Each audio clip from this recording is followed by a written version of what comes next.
మార్గళి మార్గశీర్షము శుక్లపక్షము శుభదినంబు సమకూడినది. నందయశోదల పుత్రుడైన శ్రీకృష్ణని గానము చేయగను.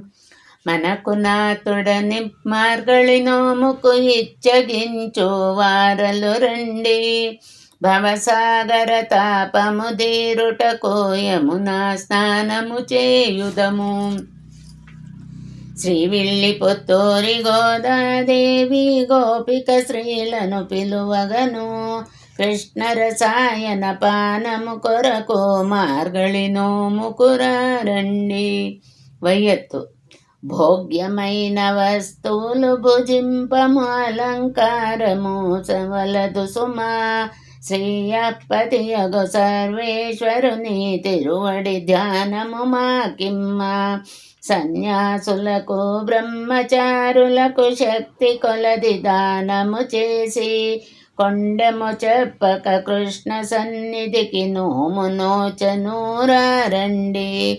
ఓంగి త్రిలోకములు నీ పాద స్పర్శ చేకొలచిన పురుషోత్తముడవుగా.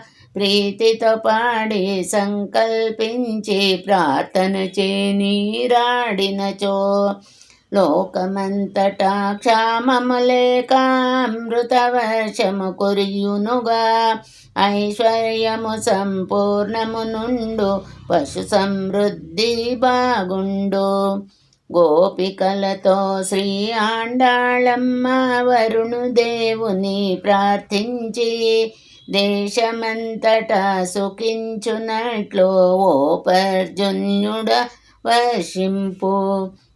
శీతల జలముల స్నానము చేసి నీలమేఘుని ధ్యానించి మందగమనలో మాధవ సేవకు ముందుగా పోదము రమ్మనిడి.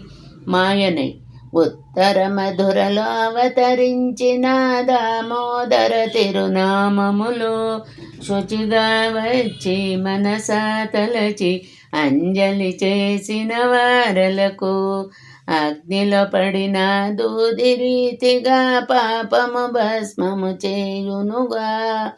ఆండాళమ్మ ఆణతిచ్చిరి అతివలందరికీ రీతి.